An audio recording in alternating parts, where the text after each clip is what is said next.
भिंती मृत्तिकेची अविद्या मायेचा लागुनी दिवारा अविद्या मायेचा लागुनी दिवारा ऐसे जगदोतारा बोलविले ओढवरी वाणू याची स्वरूप स्थिती चालविली भिंती मृत्तिकेची नामा म्हणे आणि तारिले पतित नामा म्हणे आणि तारिले पतित भक्ती केली काल ज्ञान देवे ओढवरी वाणू याची स्वरूप स्थिती चालविली भिंती मृत्तिकेची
विठ्ठल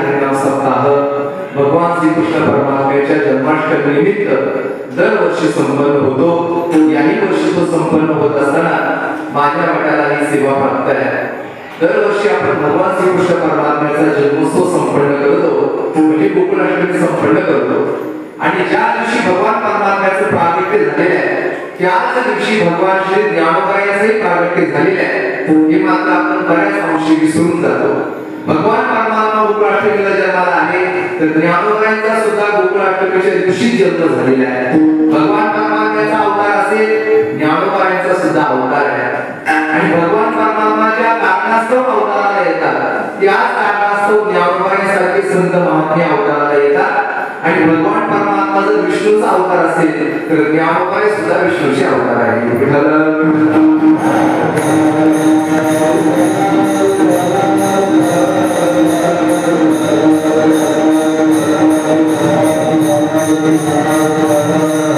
ज्या क्षणामध्ये भगवान परमात्मा प्रगट झाले, ज्या काळात प्रगट झाले, त्याच काळामध्ये ज्ञानोबाई प्रगट झालेले आहेत. जगद्गुरु तुकोबांनी वर्णन केलंय, भगवान परमात्मा आणि संत महात्मे एका स्वरूपातून प्रगट होतात. एका अंगे दोन्ही झाली हे निर्माण, देव भक्त पण स्वामी सेवा. एका स्वरूपातून निर्माण झालेले हे दोन आहेत, तर दोघांचा अवतार कार्य मात्र एकच आहे. देवासी अवतार, भक्तासी संसार, दोन्हीचा विचार एकपणे. एकाच कारणास्तव भगवान परमात्मा आणि ज्ञानोबाईंसारखे संत महात्मे त्यांच्या अवताराचं प्रयोजन एकच आहे. भगवान परमात्म्याचं अवताराचं प्रयोजन आपण नेहमी श्रवण करतो, धर्म संस्थापनार्थाय धर्मरक्षाय अवतार घेसी. धर्मरक्षण करण्याकरता जर भगवान परमात्मा अवतार धारण करतात तर संत महात्मे साधू सुद्धा कशा करता अवतार धारण करतात? धर्मरक्षाय कारणे साधू होताते अवतीर्णे, साधू होताते अवतीर्णे, साधू होताते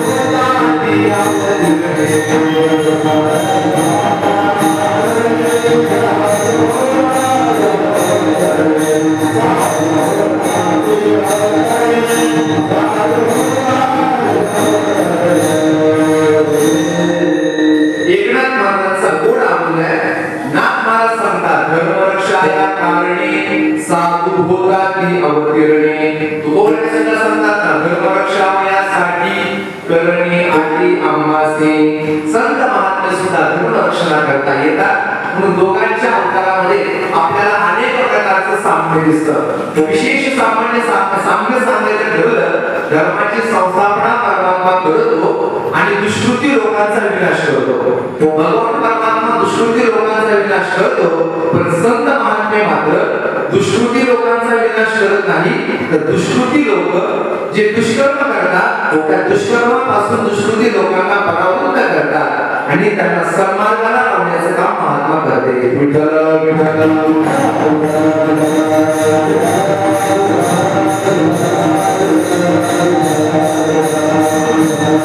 देवाच्या अवतारापेक्षा संतांचा अवतार हा सरस आहे, श्रेष्ठ आहे. एखादा खळ दिसला की खळ दिसल्याबरोबर त्याला संपवणं हे भगवान परमात्म्याचं काम आहे. भक्ताला ते पाण्यापाशी, दुर्जनाचे संभारी हे देवाचं काम आहे. पण ज्ञानोबाईंसारखा महात्मा खळाला संपवत नाही. जे कलाची व्यंकटी सांडो दया सत्कर्मीर देवा.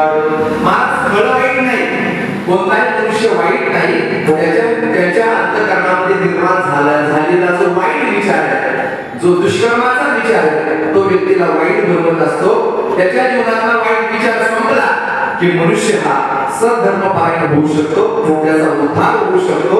म्हणून संत महात्म्यांनी हेच कार्य केलेले आहे. ज्ञानोबाईंनी सुद्धा हेच कार्य केलेले आहे. म्हणून ज्ञानोबाईंचाही जन्मोत्सव यावर्षी संपन्न होतो, तसा तो दरवर्षी संपन्न होतोय. पण विशेष रूपाने आवर्जून उल्लेख करण्यासारखं हे वर्ष ज्ञानोबाईंच्या दृष्टीने आहे. ज्ञानोबाईंच्या जन्माला येत्या गोकुळाष्टमीच्या दिवशी 750 वर्ष पूर्ण होत आहे. म्हणजे सप्तशतकोत्तर सुवर्ण महोत्सव या वर्षी ज्ञानोबाईंच्या जन्माचा संपन्न होतोय.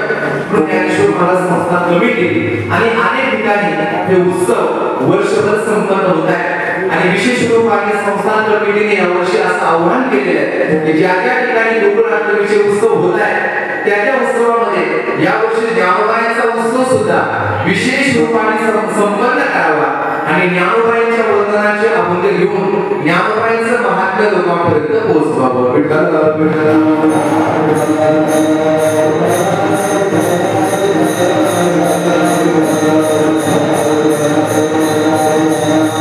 या वर्षीच्या उत्सवामध्ये ज्ञानोबाईंचं काहीतरी वर्णन व्हावं, त्याकरता ज्ञानोबाईंच्या वंदनाचा हा अभंग आहे. कदाचित कुणाच्या मनामध्ये अशी शंका निर्माण होईल, उत्सव चाललाय देवाचा, उत्सव देवाचा जर चाललेला असेल तरी आम्हाला संतांचं वर्णन कसं काय? ऐका, देवाचा स्वभाव असा आहे, देवाचं व्यक्तिमत्व असं आपल्याला पाहायला मिळतं.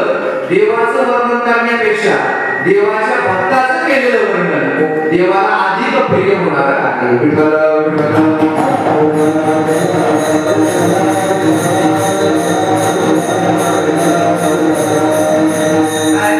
पांडव गीतेमध्ये भगवान परमात्मा भक्ताला सांगतायत. एक सुंदर श्लोक आहे पांडव गीतेचा. एमे भक्तजना पार्थ शांत बसाय. एमे भक्तजना पार्थ तमे भक्ताश्च ते जनाः मद्भक्तानां तुये भक्ताः एमे भक्ततमा मताः. सुंदर श्लोक आहे. भगवान परमात्मा सांगतायत एमे भक्तजना पार्थ, हे पार्थ, हे अर्जुना, जे माझी भक्ती करतात ते खरे माझे भक्त नाही. मद्भक्तानां तुये भक्ताः, माझ्या भक्तांची जे भक्ती करतात तेच खरे भक्त माझे आहेत. मीच त्यांना खरे माझे भक्त मानतो. म्हणून आपल्या वारकरी संप्रदायामध्ये देवाच्या भक्तीप्रमाणे संतांची भक्ती उपासना तेवढी श्रेष्ठ मानलेली आहे. यदाकदाची देवाच्या उपासनेपेक्षा संतांची उपासना श्रेष्ठ मानलेली आहे. तुका म्हणे देवा त्यांची केली पावे सेवा. संतांची केलेली सेवा ही देवाला प्राप्त होते. नवे नवे संतांची सेवा देवाला उत्तम कशी आहे याचा विचार आज आपण ऐकून आलो. तुका म्हणे संत सेवा हेची देवा उत्तम. संतांची केलेली सेवा परमात्मा उत्तम मानतो, चांगली मानतो. म्हणून भगवान परमात्म्याचं वर्णन करण्यापेक्षा जर ज्ञानोबाईंचं वर्णन केलं तर देवाला ते अधिक प्रिय होणार आहे. थोडंसं भगवद्गीतेच्या 12व्या अध्यायाचा विचार करा. 12व्या अध्यायामध्ये भगवान परमात्म्याने सांगितलं मला आवडतात कोण. 12व्या अध्यायातील 13व्या 14व्या श्लोकापासून 20व्या श्लोकापर्यंत प्रत्येक श्लोकाचा जर उत्तरार्ध आपण पाहिला तर प्रत्येक श्लोकाच्या उत्तरार्धामध्ये भगवान परमात्म्याने हेच वाक्य वापरले. काय? यो मद्भक्त समे प्रियः, यो मद्भक्त समे प्रियः, भक्तिमान मे प्रियो नरः, भक्तास्ते अतीव मे प्रियाः. अशी वाक्य आपल्याला पाहायला मिळतात. म्हणजे भगवान परमात्म्याचं हेच मत आहे की मला काय आवडत असेल तर मला माझे भक्त आवडतात. भक्त आवडतात. किती आवडतात? इथे व्यास महर्षींनी शब्द वापरला अतीव मे प्रियाः. अतीव आवडतात म्हणजे इतके आवडतात की त्या भक्ताशिवाय दुसरं काहीच आवडत नाही. विठ्ठल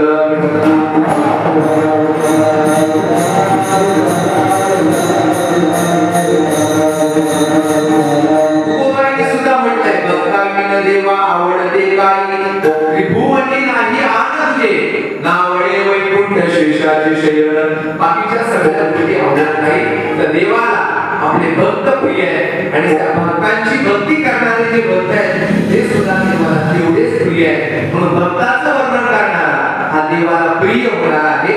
12व्या अध्यायातील ज्ञानोबाईंची ओवी आपण सर्वांनी अनेकदा श्रवण केलेली आहे. भगवान परमात्मा सांगतात ते प्राणा परते आवडती हे निरोधी, जे भक्त चरित्रात ते प्रशंसिती.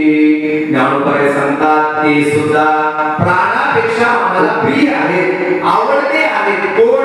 जे भक्ताच्या चरित्राची प्रशंसा करतात, जे भक्ताचं वर्णन करतात ते भक्त सुद्धा देवाला प्राणापेक्षा प्रिय होतात. विठ्ठल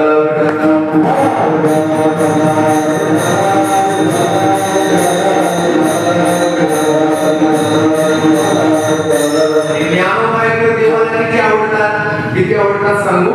नाथ माने वर्णन करताना असं म्हटलंय विठोबाचा प्राण सखा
परमात्म्याचे प्राण सखे प्राणापेक्षा देवाला प्रिय असणारे ज्ञानोबा आहे.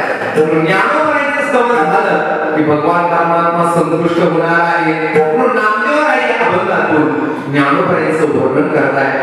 सगळ्या संतांचे अभंग जर आपण पाहिले सगळ्या संतांनी ज्ञानोबाचं वर्णन केलेलं आहे. म्हणून ज्ञानोबाने संज्ञा दिली जाते पहा सकल कंठभूषण. सगळ्या संतांच्या कंठाचं भूषण म्हणजे ज्ञानोबा आहे. वारकरी संप्रदायामध्ये असे एकही संत आपल्याला सापडणार नाही की ज्यांनी ज्ञानोबाचं वर्णन केलं नाही. सगळ्या संतांनी ज्ञानोबाचं वर्णन केलेलं आहे. सगळ्या संतांना प्रिय असणारे संत ज्ञानोबा आहे. म्हणून ज्ञानोबाचं वर्णन आज नामदेवराय करत आहे. नामदेवरायांनी ज्ञानोबाचं वर्णन केलेलं आहे. पण नामदेवरायांनी ज्ञानोबाचं वर्णन केलं कधी याच्या मागची थोडीशी पार्श्वभूमी आपल्याला पाहिजे आहे. भगवान परमात्म्याने नामदेवरायांना विचारलं ज्ञानोबाबद्दल विचारलंय. त्यावेळेस नामदेवराय देवाजवळ ज्ञानोबाचं वर्णन करतायत. देवाजवळ वर्णन करतायत. प्रसंग असा आहे की ज्या काळामध्ये ज्ञानोबाच्या अंतःकरणामध्ये आपण तीर्थयात्रा करावी अशी अभिलाषा निर्माण झाली. नामदेवरायांना ज्ञानोबांना असं वाटलं आपण तीर्थयात्रा करावी. पण तीर्थयात्रा कुणाच्या संगतीमध्ये करावी तर नामदेवरायांच्या संगतीमध्ये करावी अशी इच्छा ज्ञानोबांच्या अंतःकरणामध्ये निर्माण झाली. आणि मग नामयाची भेटी ज्ञानदेवाले लोटांगण घातले नामदेवे. नामदेवरायांच्या भेटी करता ज्ञानोबाई आळंदीहून पंढरपूरला आले. आणि पंढरपूरला आल्यानंतर नामदेवरायांनी पाहिलं ज्ञानोबांनी ज्ञानोबाईंच्या चरणावर साष्टांग प्रणिपात केलेला आहे. विचारलं ज्ञानदेवा कशा करता येणं केलं असं विचारल्यानंतर मग ज्ञानोबाईंनी सांगितलं तुझी या संगतीचे प्रेम सुख घ्यावे सार्थक करावे देहाचे या. मला असं वाटतं तीर्थयात्रा करावी आणि तुझ्या संगतीमध्ये तीर्थयात्रा करावी हा प्रस्ताव ज्यावेळेस ज्ञानोबाईंनी नामदेवरायांच्या समोर ठेवलेला आहे त्यावेळेस नामदेवरायांना मात्र दुःख झालेलं आहे. का बरं दुःख झालं? नामदेवरायांना आनंद व्हायला पाहिजे पण पंढरी क्षेत्राचा वियोग भगवान परमात्म्याचा वियोग नामदेवरायांना कधी सहन झालेला नव्हता. पंढरी क्षेत्र सोडून नामदेवराय कधी गेलेले नव्हते. म्हणून नामदेवरायांना असं वाटलं पंढरी क्षेत्र सोडून कसं दुसरीकडे जायचं. बाकीची तीर्थ पाहण्याची इच्छा नामदेवरायांच्या अंतःकरणामध्ये नाहीये पण ज्ञानोबाईंच्या अंतःकरणामध्ये आहे. ज्ञानोबाई स्वतः आपल्याला विचारतायत काय करावं. मधला पर्यायी मार्ग नामदेवरायांनी शोधला. नामदेवरायांनी सांगितलं नामामध्ये स्वामी विठोबासी पुसा आज्ञा देईन शिरसा वंदेन त्यासी. नामदेवरायांनी सांगितलं पांडुरंगाला विचारा देवाला विचारा. देवाने जर जाण्याकरता आज्ञा दिली तर मी निश्चित तुमच्या सोबत यायला तयार आहे. आणि नामदेवरायांना फक्त माहिती होतं की भगवान परमात्मा आपल्याला दुसरीकडे कुठेही सोडणार नाही कारण आपल्याशिवाय देवाला करमत नाही. देवाशिवाय जसं आपल्याला करमत नाही तसं आपल्याशिवाय सुद्धा देवाला करमत नाही. त्यामुळे भगवान परमात्मा आपल्याला दूर कधीही सोडणार नाही असा पक्का विश्वास धर्माचा नामदेवरायांच्या अंतःकरणामध्ये होता. ज्ञानोबाई आले भगवान परमात्म्याकडे प्रस्ताव मांडला आणि विचारल्यानंतर भगवान परमात्मा सांगतायत आले बाबा ऐकेगा ज्ञानचक्रवर्ती तत्वज्ञानाची समृद्धी. अरे साक्षात ज्ञान स्वरूप असणाऱ्या ज्ञाना तुला तीर्थयात्रा करण्याची काय आवश्यकता आहे. संत महात्म्याची स्थिती अशी असते ज्ञानोबाई तुकोबाई नामदेवराय हे जे महात्मे हे सामान्य महात्मे नाही. या महात्म्यांना कोणत्याही प्रकारचं कृत कार्य शिल्लक राहिलेलं नसतं. तुकोबाईंनी वर्णन केले तीर्थासी तीर्थ झाला तोची एक तीर्थरूपताय संत महात्म्यांना प्राप्त झालेली असते. ज्ञानोबाईंनी 7व्या अध्यायामध्ये या महात्म्याचं वर्णन करताना असं म्हटलंय जयाचे नाव तीर्थ रावो दर्शनी प्रशस्ती भावो जयाचे निसंगे ब्रह्मभाव प्रांतासी जयाचे नाव तीर्थराव. संत महात्मे तीर्थाचे राजे. संत महात्म्यांना तीर्थाला जाण्याची आवश्यकता नाही. सगळे तीर्थ संतांच्या चरणाजवळ येतात. कशाकरता येतात माहिती का. कीर्ती तया काया येती पुनीत भावया पर्वकाळ पाया तळी वसे वैष्णवा. सामान्य जीवाला तीर्थांकडे जावं लागतं स्वतःला पवित्रता प्राप्त करून घेण्याकरता. पण संत महात्म्यांना तीर्थ स्वतःहून येतात. कशाकरता तीर्थांना स्वतः पवित्रता प्राप्त करून घेण्याकरता त्यांना संतांना यावं लागतं. संतांचे निघाले पापाते जिन निगंगे ते संत संगे शुचित्व कैसे शुचित्वे शुची गांग होय आणि पाप ताप निजाय ज्ञानोबाणी 12व्या अध्यायामध्ये सुंदर विचार मांडलेला आहे. म्हणून भगवान परमात्मा म्हणतायत अरे बाबा तुला तीर्थयात्रेला जाण्याची काय आवश्यकता आहे असं म्हटल्यानंतर ज्ञानोबाईच्या मुखातले उद्गार फार सुंदर आहेत बरं का. ज्ञानोबाई सांगतात जीवनमुक्त ज्ञानी जरी झाले पावन तरी देव तीर्थ भजन न संगीत. ज्ञानी महात्मा जरी त्याला कृतकृत्यता अवस्था प्राप्त झाली तरी ज्ञानी महात्मा आपल्या जीवनामध्ये असणारी तीर्थयात्रा आपल्या जीवनामध्ये असणारी वाणीची साधना आपल्या जीवनामध्ये असणारी नित्यनेम देवपूजनाची साधना आहे ज्ञानी महात्मा कधीही सोडत नाही याचा त्याग कधीही करत नाही. ज्ञानोबाईंनी सांगितलं मला तीर्थयात्रेला जायचं आहे आणि असं म्हटल्यानंतर भगवान परमात्म्याने नामदेवांकडे पाहिलं पण नामदेवांचा चेहरा थोडासा सुकलेला दिसला. देवाच्या लक्षात आलं की नामाची जाण्याची इच्छा नाहीये. भगवान परमात्मा नामदेवांकडे पाहताय हसुरी पंढरीनाथ पाही नामदेवाकडे. भगवान परमात्मा हसले आणि नामदेवांकडे पाहताय म्हणे नवल केवढे भाग्य तुझे. अरे नामा काय तुझं भाग्य आहे किती तुझं भाग्य आहे की ज्ञानोबांनी तुझ्या संगतीची अपेक्षा करावी. तुझ्या संगतीची अपेक्षा करणारा सामान्य व्यक्तिमत्व नाही ज्ञानोबाई तुझ्या संगतीची अपेक्षा करतायत. ऐसे भाग्य जेणे सर्वस्वे साधावे तरी जन्माला आपले विष्णुदासा. अरे नामा असं भाग्य जन्माला आल्यानंतर प्राप्त करावं आणि असं भाग्य प्राप्त करून घेण्याकरता जन्माला यावं. ज्ञानोबाईंनी तुझ्या संगतीची इच्छा करावी आणि मग देवाने सांगितलं नामा तुला जावं लागतंय आणि मग देवाची आज्ञा घेऊन ज्ञानोबाई आणि नामदेव दोघेही तीर्थयात्रा गेलेले. तर तीर्थयात्रेला गेल्यानंतर आपल्या नियमाच्या भजनामध्ये तीर्थावळीचं प्रकरण आहे. त्या तीर्थावळीच्या प्रकरणामध्ये हा सगळा विस्ताराने विचार आलेला आहे आणि मग ते दोघे तीर्थयात्रेला गेल्यानंतर कोणकोणते प्रसंग घडले कुठं कुठं त्यांनी तीर्थयात्रा केल्या कोणकोणते क्षेत्र पाहिली हा सगळा विचार विस्ताराने तीर्थावळीच्या अभंगामध्ये आहे. सगळं तीर्थयात्रा करून आल्यानंतर तीर्थे करून पंढरी आला नामदेव तीर्थयात्रा करून पुन्हा पंढरपूर क्षेत्रामध्ये आले आणि आल्यानंतर देवाला इतका आनंद झाला. भगवान परमात्म्याने नामदेवांना जवळ घेतलं आणि नामदेवांना जवळ घेऊन नामदेवांची हलवटी देवाने हातामध्ये घेतलेली आहे. नामदेवांना गुरवाळलं आणि नामदेवांना विचारताय नामा कशी झाली तीर्थयात्रा. नामदेवांना देवा इथून पुढे तुला सोडून कुठे जाण्याचं मला सांगू नको तुझ्याशिवाय मला पुढे करमत नाही. कठीण जेणे करणारी ठेविले देवा जिकडं नाही तिकडं तुझ्यासारखा विग्रह मला दिसला नाही. हे असे देव त्या देवांना देव म्हणायला सुद्धा मला लाज वाटते. विस्ताराने तो सगळा विचार तीर्थावळीला आलेला आहे. हे सगळं ऐकल्यानंतर भगवान परमात्मा म्हटले बाकीचं जाऊ दे पण तुझं भाग्य असं आहे तुला ज्ञानोबाईंच्या सोबत तीर्थयात्रा करायला मिळाली. ज्ञानोबाईंच्या संगतीमध्ये तीर्थयात्रा केल्यानंतर तुला ज्ञानोबाईंच्या संगतीमध्ये काय अनुभव आला कसे आहेत माझे ज्ञानोबाई कसे आहेत माझे ज्ञानोबाई असं भगवान परमात्मा ज्यावेळेस विचारताय त्यावेळेस नामदेव आहे ज्ञानोबाईंचं वर्णन करून सांगतायत देवाजवळ अभंगाच्या पैकी.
जेणे महिषामुखी वेद बदविले देवा हे देवा संबोधन या ठिकाणी वापरले देवा याच्या अर्थ ज्या ते संबोधन वापरले त्या ते नामधरांच्या जवळ भगवान परमात्मा उभे आणि भगवान परमात्म्याला उद्देशून नामधर म्हणतात देवा ज्ञानोबाची ख्याती काय सांगू आणि ज्ञानोबाबद्दल काय बोलावं देवा ख्याती ज्ञानोबाची ख्याती काय सांगावी असं विचारताय असा नामधर म्हणतात ख्याती शब्दाचा अर्थ होतो प्रसिद्धी प्रसिद्धी असा अर्थ आहे प्रसिद्धी काय हा प्रसिद्धी ख्याती शब्दाचा अर्थ होतो प्रसिद्धी आणि ही जी प्रसिद्धी आहे ना याच्याकरता जगातले सगळे लोक हटाटोप करताना आपल्याला पाहायला मिळतात प्रत्येक लोकांना असं वाटतं जगात आपली काय झाली पाहिजे प्रसिद्धी झाली पाहिजे मग ती चांगली होऊ नाही तर वाईट झाली वाईट होऊ एखाद्या वेळेस वाईट प्रसिद्धी झाली तर लोकांना आनंद होतो कोणत्या तरी निमित्ताने आपल्याला जगाच्या समोर यायला मिळतं यातच त्यांना आनंद वाटतो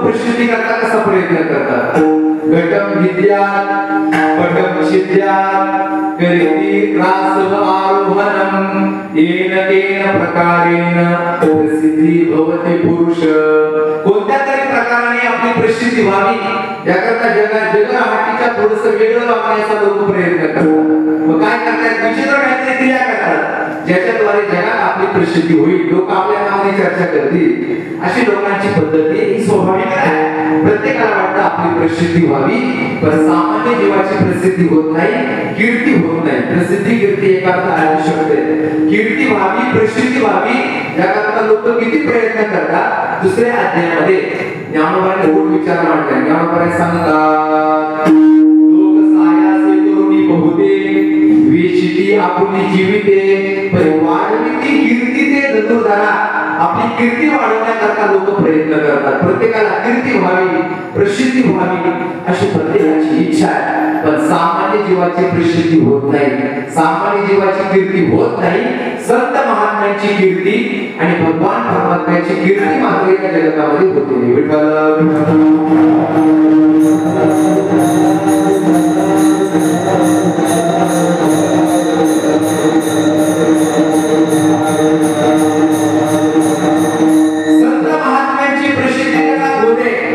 संतांची प्रसिद्धी होते का लोक प्रसिद्धी करताना स्वतःचा कॅडर लावतील स्वतः प्रयत्न करतील पण असं करून सुद्धा लोकांची प्रसिद्धी मात्र सगळ्या जगात होत नाही पण संत महात्मे प्रसिद्धी करता कोणताच साधन अवलंबत नाही कोणतेच प्रयत्न करत नाही तरी सुद्धा संतांची कीर्ती होते प्रसिद्धी होते कशामुळे होतं बरं कोण याची प्रसिद्धी करते वाऱ्या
आवश्यकता नाही, सुगंध बरोबर वाऱ्यासोबत दरवळत असतो.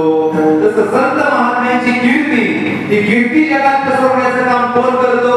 कीर्ती मुख त्यांचे नारायण. भगवान परमात्मा आपल्या भक्ताची कीर्ती चारी दिशांना पसरवत असतो. पण या ठिकाणी नामकरण म्हणतात, ज्ञानोबाची कीर्ती काय सांगू, ज्ञानोबाची कीर्ती माझ्यासारख्याने काय सांगावी. ज्ञानोबाची कीर्ती कुठे आहे? उभारीला बज ती लोकावरी आईची चराचरी कीर्ती ज्यांची. एखाद्या व्यक्तीची कीर्ती इहलोकापुरती मर्यादित असते, पण ज्ञानोबाचं व्यक्तिमत्व असं विशेष आहे. तिही लोकावरी उभारीला ध्वज, तिही लोकावरी आईची चराचरी कीर्ती ज्याची.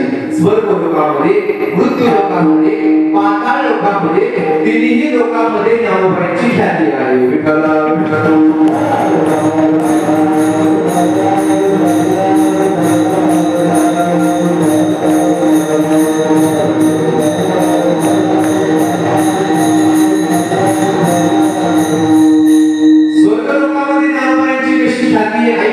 स्वर्गातले सगळे देव ज्ञानोबांना वंदन करतात. सगळ्या देवांमध्ये मुख्य देव असणारे प्रजापती ब्रह्मदेव, ब्रह्मादिक जेते तुम्हा ओळखले इतर तुलने काय पुढे. ब्रह्मादिक देव ज्ञानोबांना पुढे डोळे घालतायत. ब्रह्मादिक जेते हरिताती शेजा समाधीच्या मनामध्ये गुण भरून आलेले ब्रह्मादिक देव ज्ञानोबांची सेवा करतात. म्हणजे वरच्या सगळ्या लोकांमध्ये ज्ञानोबांची कीर्ती. इंद्र चंद्र देव हे सगळे देव येतात ज्ञानोबांची सेवा करतात. त्याचं कारण काय? ज्ञानोबांची ख्याती स्वर्गात आहे, ज्ञानोबांची ख्याती सत्य लोकात आहे, ज्ञानोबांची ख्याती वैकुंठ लोकात आहे. वरच्या लोकांमध्ये ज्ञानोबांची ख्याती आहे, मृत्यू लोकांमध्ये ज्ञानोबांची ख्याती आहे, आणि पाताळ लोकांमध्ये सुद्धा ज्ञानोबांची ख्याती आहे. कशी ख्याती? ऐका. ज्यावेळेस समाधीचा प्रसंग सुरू होता आणि समाधीचा प्रसंग सुरू असताना ज्ञानोबांच्या समाधीसमोर भजन करण्याकरता आलं होतं कोण? भगवान गणेश आणि शारदा माता या दोघांचं असं सुंदर भजन चाललेलं होतं. त्या भजनाचा असा रंग उमटला. सामान्य एखादा गायला लागला तर रंग देवता निर्माण होते, तर साक्षात वाणीची विद्येची देवता प्रगट झाली आहे आणि ती जर भजन करत असेल तर काय नाद निर्माण झाला असेल, काय स्वर उमटला असेल. तो स्वर जगचयावर सगळ्या मृत्यू लोकांमध्ये उमटला. त्या स्वराचा गुंजारो पाताळामध्ये शिरला आणि सगळ्या पृथ्वीला ज्याने आपल्या मस्तकावर धारण केलेला आहे असा शेष आहे, त्या शेषाच्या कानावर हा सगळा आवाज गेला. ऐसा रंग रंगला तेरी शेष चमकिला चमकला. शेष चमकला. जंतूवर चालले काय? या मृत्यू लोकांमध्ये, या पृथ्वीमध्ये चालले काय असं शेषाला वाटलं आणि म्हणून शेष वरती आला, मृत्यू लोकांमध्ये आला. आणि आल्यानंतर सहस्रवदन स्तुती करी हरी नमस्कारी हरी तुळशी मंजुरी ज्ञानदेवाची श्री वाहतसे. हे सगळं समाधीमध्ये आलेला हा सगळा विचार. शेष वर आला, त्यांनी ज्ञानोबांची स्तुती केली, ज्ञानोबांचं दर्शन केलं, वर्णन केलं. म्हणजे पाताळ लोकांमध्ये सुद्धा ज्ञानोबांची ख्याती आहे. म्हणून नामदेव म्हणतात, काय सांगू देवा ज्ञानोबाची ख्याती. ज्ञानोबांची काय ख्याती सांगावी? ज्ञानोबा कोणत्या गोष्टीमध्ये प्रसिद्ध आहे? ज्ञानाच्या बाबतीमध्ये ज्ञानोबांची तेवढीच ख्याती आहे, भक्तीच्या बाबतीमध्ये तेवढीच ख्याती आहे, वैराग्याच्या बाबतीमध्ये तेवढीच ख्याती आहे.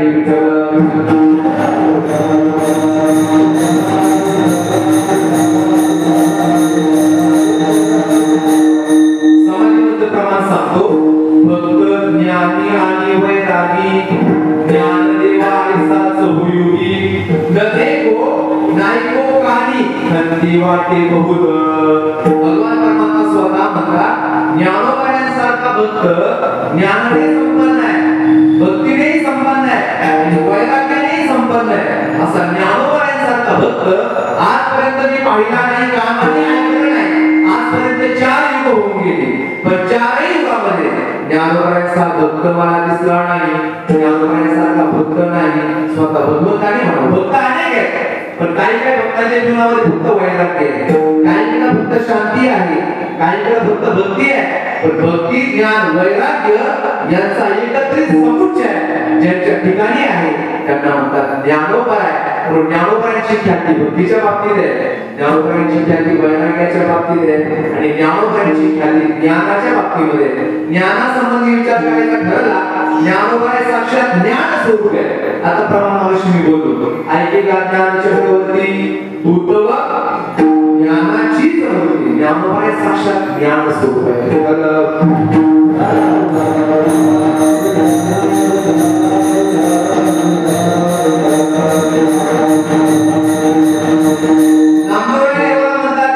काय सांगू देवा ज्ञानोबाची ख्याती, एकच सांगतो वेद महिषामुखी बनविले.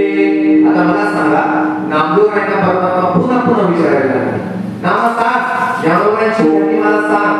नामदेवराय म्हणतात देवा काय सांगावं, तुला सगळं माहितीच आहे, सगळं ज्ञानोबाचं चरित्र त्रिभुवनामध्ये प्रसिद्ध आहे. एकच सांगतो वेद महिषामुखी बनविले. भगवान परमात्माला नामदेवराय सांगताय की ज्यांनी वेद वदवले, कुणाच्या मुखातून वेद वदवले, माणसाच्या नाही, अत्यंत निर्बुद्ध असणारा प्राणी. प्राण्यांमध्ये सुद्धा अत्यंत निर्बुद्ध असणारा प्राणी जर कोण असेल तर तो रेडा. त्या रेड्याच्या मुखातून ज्ञानोबांनी वेद वदविले. हा ज्ञानोबांचा पुरुषार्थ आहे, हा ज्ञानोबांचा पुरुषार्थ आहे. अहो सामान्य व्यक्तीच्या मुखातून आपल्याला वेद वदवता येईल ना, ज्ञानोबांनी निर्बुद्ध असणाऱ्या रेड्याच्या मुखातून वेद वदवले. हे ज्ञानोबांची ख्याती आहे. विठ्ठल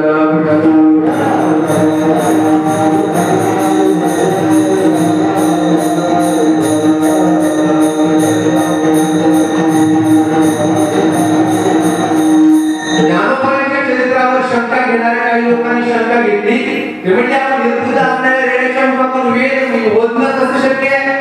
कदाचित ज्ञानेश्वर महाराजांनी रेडे नावाच्या एखाद्या मनुष्याच्या मुखातून वेद वदवले असतील अशी शंका घेणारे अनेक लोक आहेत. ते म्हणजे रेडे नावाच्या मनुष्याच्या मुखातून शंका वेद वदवले असतील तर नाही का. संतांना अगोदरच माहिती होतं की ज्ञानोबांच्या चरित्राविषयी अशी लोक शंका घेतील. संतांनी काय सांगितलं माहिती का, लोक काय सांगतात श्रुती. आता बघा म्हशीचा पुत्र रेडे नावाचा मनुष्य असू शकतो का कोणी तुमच्या पाण्यात तरी आला ना. म्हशी पुत्र म्हणजे कोण, शंका घ्यायचं काही कारणच नाही. म्हशी पुत्रामुखी श्रुती चालते बिंदी पैसोनी आरवे हा सामान्य महिमा संतांचा. या प्रकारे संत महात्मे असे अलौकिक कीर्तिमान आहेत. रेड्यामुखी वेद वदविला, गर्भद्विजांचा हरविला. ज्ञानोबांनी रेड्याच्या मुखातून वेद का वदवले याचं काय कारण आहे. गर्भद्विजांचा हरविला, द्विजांना ब्राह्मणांना निर्माण झालेला जो काही गर्व आहे तो गर्व हरण करण्याकरता ज्ञानोबांनी रेड्याच्या मुखातून वेद वदवला. तर नामदेवराय मला सांगतात देवा वेद महिषामुखी वदविले. त्या महिषाच्या मुखातून रेड्याच्या मुखातून ज्ञानोबांनी साक्षात वेद वदवले आहे, वेद वदवले आहे. हे सगळं ऐकल्यानंतर भगवान परमात्म्याचं समाधान होईना. भगवान परमात्मा म्हणतात अरे नामा ज्ञानोबांविषयी अजून काहीतरी सांग ना, अजून काहीतरी सांग ना. असं म्हटल्यानंतर नामदेवराय म्हणतात अरे देवा कुठपर्यंत यांच्या स्वरूपस्थितीचा विचार वर्णन करून सांगावा. आपण असं दुसरं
उपस्थिती. आता देवाला माहिती नाही का भगवान परमात्मा सर्वज्ञ आहे ना.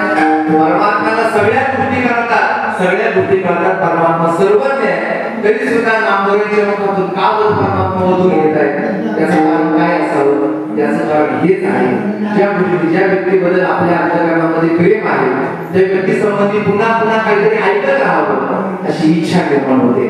ज्ञानोबाने 16व्या अध्यायामध्ये असं चिंतन केलंय, आता आवडीचे बडे तयाची अवसरी पुढे पुढे रिगोटा के हे गडे प्रेमायसे. ज्या ठिकाणी आवड निर्माण होते, ज्या व्यक्तीला पुन्हा पुन्हा पाहावं वाटतं, त्या व्यक्ती संबंधी पुन्हा पुन्हा बोलावं वाटतं. आणि ज्ञानोबांसंबंधी विचार करायचा ठरला. भगवान परमात्म्यांना ज्ञानोबांसंबंधी अत्यंत जिव्हाळा आहे, आवड आहे. त्यामुळे ज्ञानोबांसंबंधी ऐकावं अशी देवाची अभिलाषा आहे. म्हणून पुन्हा पुन्हा नाम करणारे परमात्मा म्हणतात नामा आणि ज्ञानोबांविषयी अजून काहीतरी सांग असं म्हटल्यानंतर नामदेवाने म्हणतात कोठवरी वाट याची स्वरूपस्थिती, याची स्वरूपस्थिती, या ज्ञानोबांची स्वरूपस्थिती कुठपर्यंत वर्णन करून सांगावी? वर्णन करता येत नाही. इथं शब्द महत्वाचा वापरलाय, स्वरूपस्थिती. स्वरूपस्थिती म्हणजे काय? तर ज्ञानोबांचा स्वरूप महिमा. स्वरूपस्थिती म्हणजे काय? ज्ञानोबांचा स्वरूप आवश्यकाने वर्णन केलेला महिमा. ऐका, संत महात्म्यांचा महिमा दोन प्रकारचा असतो. एक आहे शक्तिरूप महिमा आणि दुसरा आहे स्वरूप महिमा. दोन प्रकारचा संतांचा महिमा असतो. शक्ती महिमा कशाला म्हणतात? संतांच्या अंगामध्ये असणारं सामर्थ्य, त्या सामर्थ्याचं वर्णन करून सांगणं याला संतांचा शक्ती महिमा असं म्हणतात. आणि स्वरूप महिमा कशाला म्हणतात? स्वरूपात्व आवश्यकाने वर्णन करून सांगणं त्याला स्वरूप महिमा असं म्हणतात.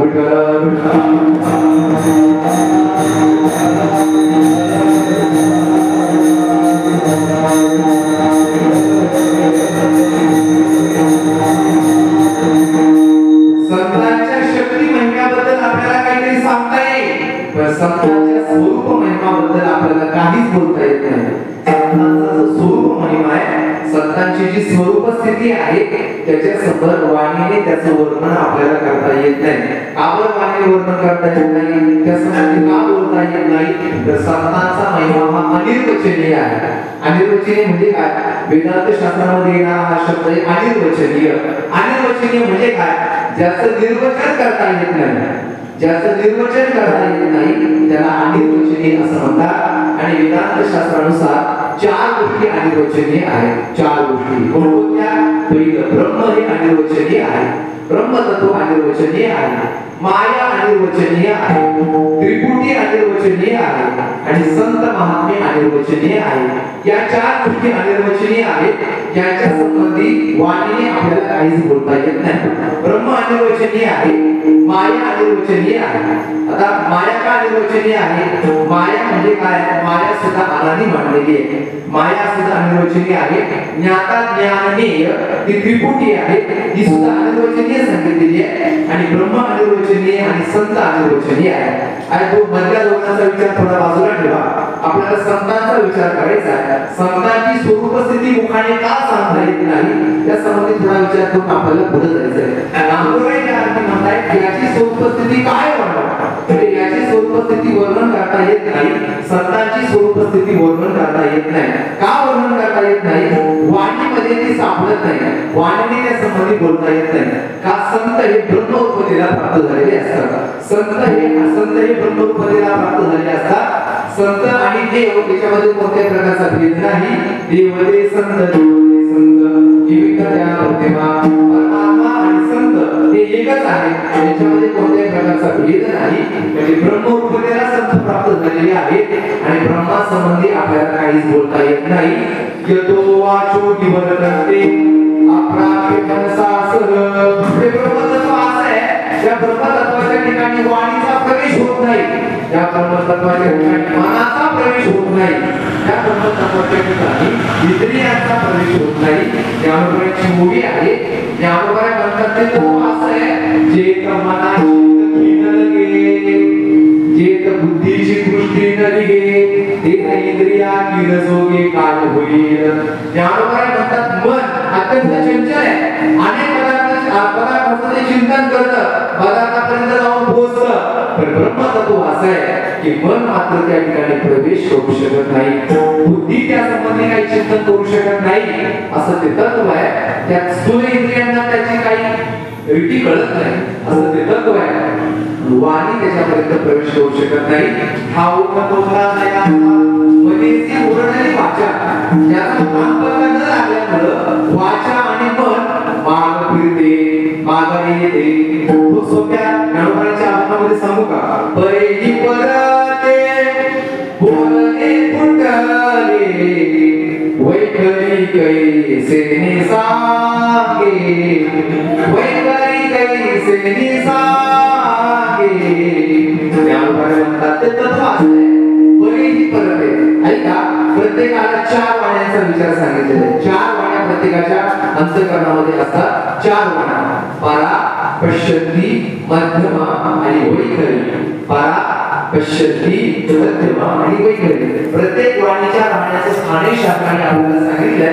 पाण्याच्या वाण्या सोडा, सगळ्यात श्रेष्ठ असणारी वाणी जर कोणती असेल ती परा वाणी आहे आणि सगळ्यात कनिष्ठ असणारी वाणी म्हणजे वैखरी वाणी आहे. ज्या वाणीच्या द्वारे आपण बोलतो, बोलण्याची क्रिया करतो, त्या वाणीला कोणती वाणी म्हणतात? त्याला वैखरी असं म्हणतात. ही वैखरी वाणी आहे. वैखरी वाणीने आपण पदार्थांसंबंधी बोलतो. पण ऐका, सगळ्यात स्थूल वाणी म्हणजे वैखरी वाणी आणि सगळ्यात सूक्ष्म वाणी म्हणजे परावाणी. ही परावाणी अत्यंत सूक्ष्म आहे, अत्यंत सूक्ष्म आहे. ज्ञानोबाई असं म्हणतात, परब्रह्म तत्वासंबंधी बोलण्याकरता परेही परते ते तत्व कसं आहे? परावाणीच्या पलीकडचं आहे. वैदिक वाणीच्या बोलणं नाही, अत्यंत सूक्ष्म असणारी परावाणी, त्या परावाणीच्या पलीकडचं असणारं ते तत्व आहे. परेही परते परेच्या पलीकडचं असल्यामुळं बोलणे फुटले परावाणीने, मध्यमा वाणीने, पश्चिमी वाणीने त्याचं वर्णन करता येत नाही. म्हणजे आपण काय म्हणतात? वैखरी कैसे निसागे, वैखरी वाणीने ते वर्णन करून सांगता येत नाही.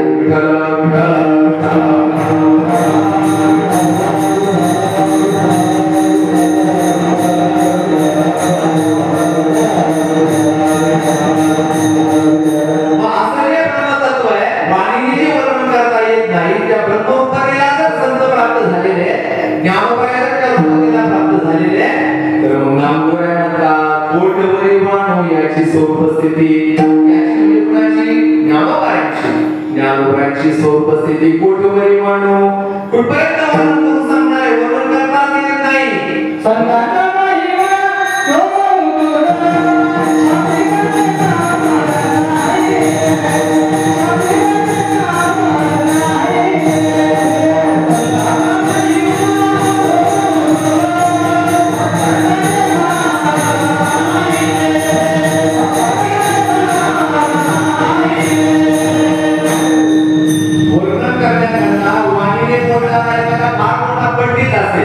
शब्द ज्ञानी असेल, पण फार शब्द चातुर्य असलं, फार विद्वत्ता असली म्हणजे संतांचा महिमा कळेल, संतांची सुरस्थिती कळेल असं सांगता येत नाही.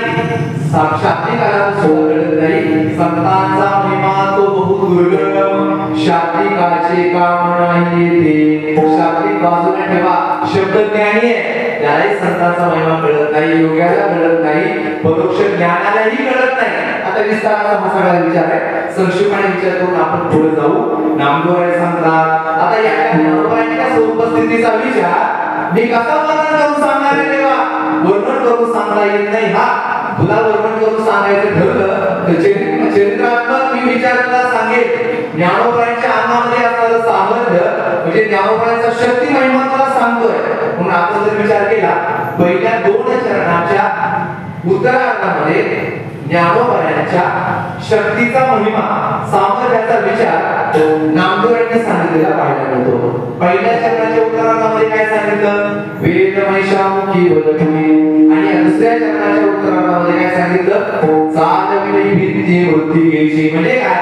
हा संतांचा शक्ती महिमा आहे. शक्ती महिमा आपल्याला वर्णन करून सांगता येत नाही, सांगता येतो, पण संतांचा स्वरूप महिमा मात्र आपल्याला वाणीने वर्णन करून सांगता येत नाही. म्हणून पहिल्या चरणामध्ये शब्द आला, काय सांगू? सांगता येत नाही. आणि इथे शब्द आला, पोटवरी वाढू, वर्णन करून सांगता येत नाही. म्हणून पोटवरी वाढू याची स्वरूपस्थिती, चालविली भिंती वृत्ती वृत्ती घ्यायची. ज्ञानोबांनी वृत्ती घ्यायची, भिंत चालवली. अत्यंत जड. आता मला सांगा, रेडाखाली मूळ होता, त्याच्यामध्ये प्राण आहे, पण भिंत तर अशी जड आहे की जिला स्वतःचंही ज्ञान नाही आणि दुसऱ्याचंही ज्ञान नाही. त्याला म्हणतात जड. अत्यंत जड असणारी भिंत, भिंतीवर सुद्धा सत्ता लावण्याचं सामर्थ्य ज्ञानोबांच्या ठिकाणी आहे. म्हणून चालविले भिंती वृत्ती घ्यायची. हे सगळं ऐकल्यानंतर भगवान परमात्मा नामकरण म्हणतात, नामा अजून काहीतरी सांग, या जगाच्या उद्धाराकरता माझ्या ज्ञानाने काय केलंय. अजून तिसरं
जीवाला लागलं नाही पाहिजे.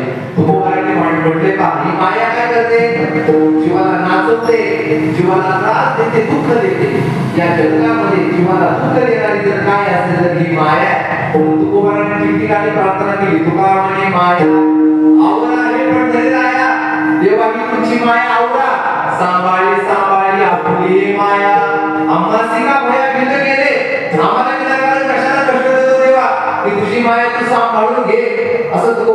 ठिकाणी म्हटलेलं आहे, अशी जी माया आहे, अशी जी अविद्या आहे, जीवाला दुःख देणारी आहे, जीवाला त्रास देणारी, पीडा करणारी अविद्या आणि माया आहे. या अविद्येचा आणि मायेचा वाराही जीवाला लागला नाही पाहिजे.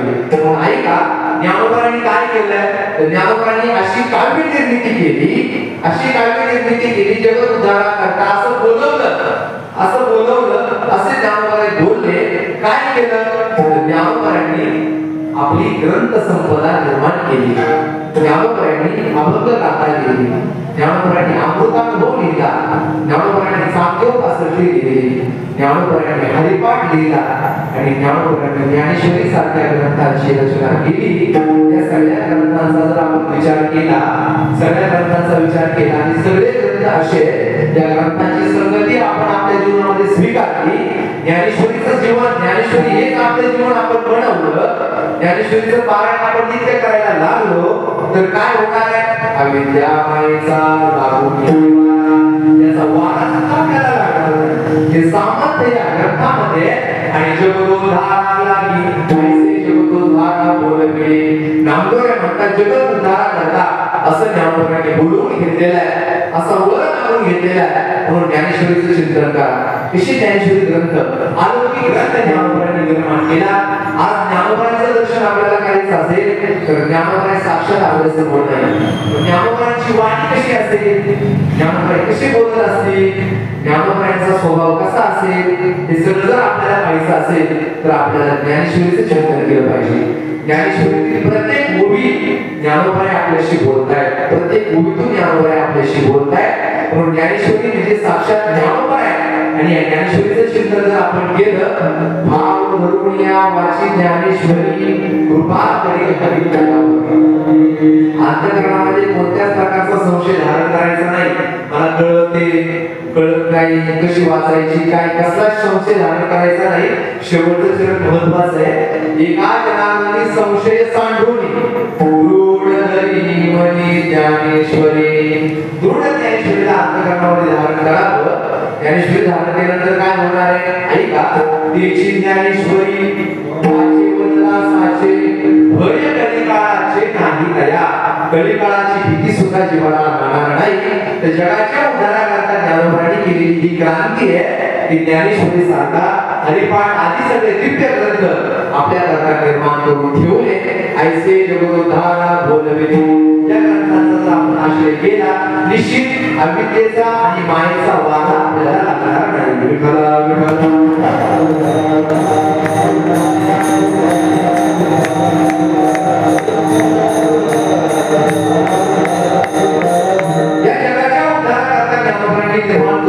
ठेवलेली वाङ्मय संपदा आहे. आजही अनेक जीवांचा उद्धार करत येणारी ती वाङ्मय संपदा आहे. हे सगळं सांगत असताना जगाच्या उद्धाराकरता ज्ञानोबांनी अजून काय काय केलेलं आहे याचा विचार आपण शेवटच्या चरणात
चरणाचा जर विचार केला, पहिल्या चरणामध्ये देवा शब्द आला आणि शेवटच्या चरणामध्ये सुद्धा देवाने संबोधन आलेलं आहे. या आरती नामदेवराय देवाशी आपण संवाद साधलाय. देवा ऐका, देवासमोर उभा राहून ज्ञानोबारायांचं वर्णन करतायत. नामामुळे देवा ऐका, यांनी तारिले पतेद. नामदेवरायांनी अनेक पतितांचा उद्धार केला, अनेक पतितांना सन्मानाला लावण्याचं काम केलेलं आहे. आणि एवढंच नाही, भक्ती केली ख्यात ज्ञान देवे. या ज्ञानोबारायांनी या जगतामध्ये लोकांना सन्मानाला लावलं, भक्ती करण्याकरता परिवर्तित केलं. ज्ञानोबारायांचा हरिपाठ नावाचा ग्रंथ जर आपण जर पाहिला, हरिपाठ म्हणजे भक्तिशास्त्र आहे. हरिपाठ म्हणजे काय? भक्तिशास्त्र आहे. अमृतानुभवाचा विचार केला, अमृतानुभव या ग्रंथामध्ये चांगदेव पासष्टीमध्ये आपल्याला वेदांत तत्वज्ञान पाहायला मिळेल. पण हरिपाठ नावाचा ग्रंथ सामान्य जीवनाकरता लिहिला आणि या हरिपाठाच्या द्वारे ज्ञानोबारायांनी या जगतामध्ये भक्ती मार्ग रूढ केलेला आहे.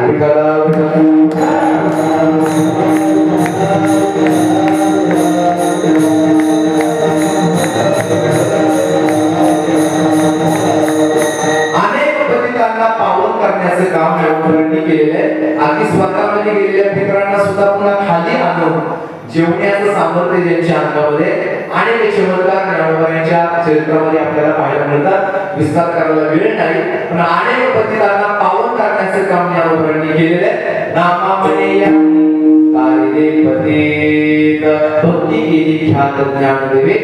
ज्ञानोबाराय वारकरी संप्रदायाचा पाया आहे. वारकरी संप्रदायाची जी इमारत आहे, त्या इमारतीचं वर्णन बहिणाबाईंनी केले पहा. संत तुकारामांनी इमारत कळाली, त्याच्यामध्ये पाया सांगितला, ज्ञानदेवे रचिला पाया, उभारले देवालया. वारकरी संप्रदायाची भागवत धर्माची जी इमारत आहे, आजही भक्कमपणे उभी आहे. त्याचं कारण आहे पाया भक्कम आहे. कोणती इमारत पक्की राहण्याकरता तिचा पाया पक्का असावा लागतो. खोल पाया, भिंती न खचायची. पाया जर खोल मजबूत असेल, भिंत कधीच खचत नाही, असं तुकोबारायांनी म्हटलंय. तसा पाया मजबूत आहे. म्हणून ज्ञानोबाराय आपल्याला पायाच्या ठिकाणी लाभलेले आहे. म्हणून ज्ञानोबाराय मूळ स्थानी आहे. म्हणून ज्ञानोबारायांचं वर्णन सगळ्या संतांनी केलेले आहे. सेवेची साधू संत म्हणून वेदना माझा, सगळे संत ज्ञानोबारायांची सेवा करतात, ज्ञानोबारायांचं वर्णन करतात. असं ज्ञानोबारायांचं एक आगळं वेगळं व्यक्तिमत्व आहे. म्हणून ज्ञानोबारायांचं काहीतरी वर्णन करावं, त्या निमित्ताने ज्ञानोबारायांचं वर्णन करण्याकरता हा भव्य सेवेकरता घेतला. झालेलं चित्ररूपी हे सगळं पुष्प हनुमंतरायांच्या गोपाल कृष्ण भगवान परमात्म्याच्या चरणी समर्पित करतो आणि या ठिकाणी थांबतो. तुका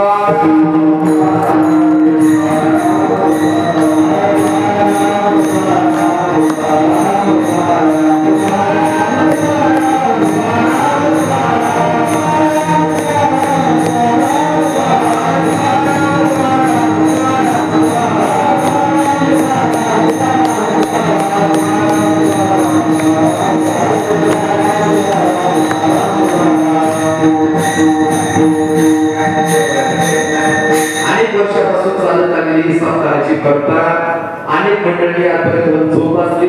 अनेक महापुरुषांचे चरण या गादीला लागलेले आणि अजूनही त्याच पद्धतीने या गादीची गरिमा या गावामध्ये टिकून आहे. ही एक वैभवास्पद भूषणास्पद असणारी बाब आहे. आणि हे सगळं चालणारी जी मंडळी आहे त्या सर्वांना धन्यवाद देतो. सेवेकरता उपस्थित असणारे आमचे आनंदकर बंधू मंडळी आहे, यांच्याप्रती कृतज्ञता भाव व्यक्त करतो आणि या ठिकाणी थांबतो. विठ्ठल